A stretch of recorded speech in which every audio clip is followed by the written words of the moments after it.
Irish টিভিতে স্বাগতম। বিপদ যখন আসে তখন চতুর্দিক থেকে আসে।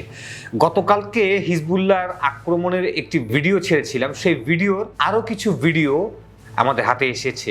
সেই ভিডিওতে দেখা যাচ্ছে দক্ষিণ লেবাননে ইসরায়েলি বাহিনী গণহত্যা চালানোর সময় হিজবুল্লাহ গোপন স্থান থেকে ড্রোন উড়িয়ে 6 ইসরায়েলি সেনার উপরে আক্রমণ করে। তো সেই সেনার উপরে আক্রমণ করে, সেই সেনারা হতাহত এবং নিহত হয়, সেই মার্কাভা ট্যাঙ্ক ধ্বংস হয়ে যায়। মজার ব্যাপার হচ্ছে সেই হতাহত সৈনিকদের সহায়তা উদ্ধারে আসা হেলিকপ্টারেও হিজবুল্লাহ আক্রমণ করে। সেই আক্রমণে হেলিকপ্টার ধ্বংস না হলেও সৈন্যরা হতাহত হয়।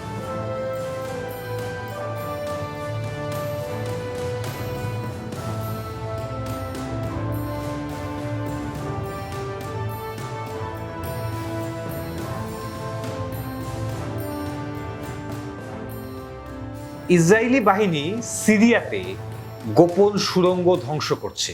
প্রায় 700 সুড়ঙ্গ তারা বোমা মেরে ধ্বংস করে দেয়। এই সুড়ঙ্গ ধ্বংস করার সময় সাধারণ জনগণের কোনো ক্ষয়ক্ষতি বা মারা গিয়েছে কিনা এই বিষয়ে ব্যাপক খবর পাওয়া যায়নি। হিজবুল্লাহর সিনিয়র সদস্য আল জাজিরাকে সাক্ষাৎকার দেওয়ার সময় বলেছেন তারা খুব শীঘ্রই সুইসাইড মিশন শুরু করতে যাচ্ছেন।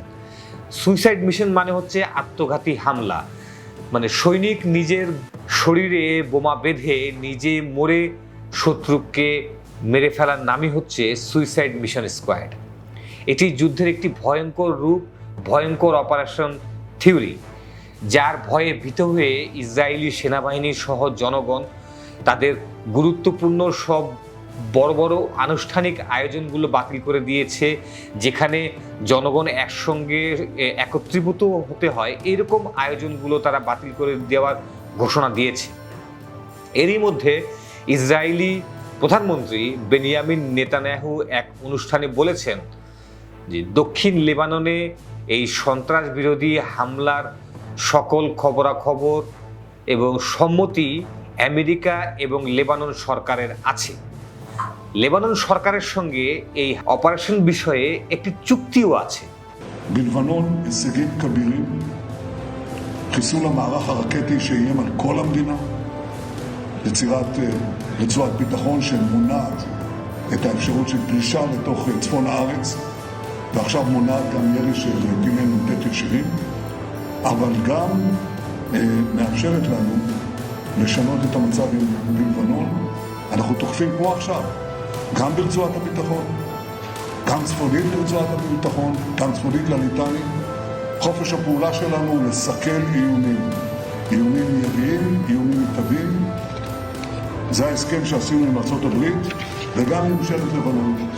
אני לא משלה את עצמי שהדבר הזה יבוא בקלות, אני גם לא חושב... আপনারা একটু চিন্তা করুন, সরকার তার জনগণকে হত্যা করার জন্য পার্শ্ববর্তী দেশের সরকারের সঙ্গে গোপনে চুক্তি করে। হিজবুল্লাহ মার্কাভা ট্যাঙ্কে হামলা করার আরও একটি ভিডিও ছেড়েছে। এই ভিডিওতে দেখা যায় মার্কাভা ট্যাঙ্ক দাঁড়িয়েছিল, সেই অবস্থাতেই অজ্ঞাত স্থান থেকে ড্রোন উড়িয়ে সেই ট্যাঙ্কের উপরে আক্রমণ করে হিজবুল্লাহর সাধারণ সেনারা এবং সেখানে সেই ট্যাঙ্কটি ধ্বংস হয়ে যায়। মার্কাভা ট্যাঙ্ক অনেক দামি এবং বিশ্বের সব আধুনিক যন্ত্রপাতি টেকনোলজি ব্যবহার করা হয়েছে সেই ট্যাঙ্ক। ইসরায়েলের ভেতরেও দিন দিন আক্রমণ বাড়ছে, নিরাপদ নেই সাধারণ জনগণেও, তারা ভয়ে ভীত এবং শহর ছেড়ে পালাচ্ছেন।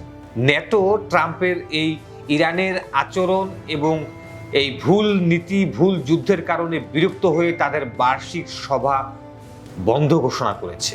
ইউরোপিয়ান কমিশনের প্রেসিডেন্ট উর্সুলা বলেছেন ইরানের উপর থেকে দ্রুততম সময়ে নিষেধাজ্ঞা পরিহার করা না হলেও নিষেধাজ্ঞার বিষয়গুলো পুনর্বিবেচনা করা উচিত। কোনগুলো সঠিক, কোনগুলো সঠিক নয়, যেগুলো সঠিক নয় সেগুলো খুব দ্রুততম সময়ে বাতিল করে দেওয়া উচিত। দক্ষিণ লেবাননের আদিস আল কাউসার শহরে গণহত্যা চালাচ্ছে ইসরায়েলি বাহিনী, ধ্বংস করছে তাদের বাড়িঘর সহ মানুষজনকে। ইসরায়েলি বাহিনী বোমা মেরে সেই শহরের গ্রামের পর গ্রাম, শহরের পর শহর ধ্বংস করে দিচ্ছে, এরকম একটি ভিডিও তারা ছেড়েছে ইন্টারনেটে এবং এই ভিডিওটি খুব দ্রুত ভাইরাল এবং বিতর্কিত হয়ে যায়। শহরের পর শহর গ্রাম ধ্বংস করার এই বিষয়ের জন্য দায়ী লেবানন সরকার। এরকম শহরের পর শহর, অনেক শহর গ্রাম ধ্বংস করে ফেলেছে ইসরায়েলি সেনাবাহিনী, যার খবর দুনিয়ার মানুষেরা জানে না এবং জানতে দেয়া হয়নি। যারা জানতেও হয় তাদেরকে মেরে ফেলা হয়েছে, না হয় তাদেরকে চুপ করিয়ে দেয়া হয়েছে। প্রশ্ন আপনার কাছে, লেবানন সরকারের এই চামচা নীতি সমর্থনযোগ্য বলে মনে করেন কি? আপনার উত্তরের অপেক্ষায়।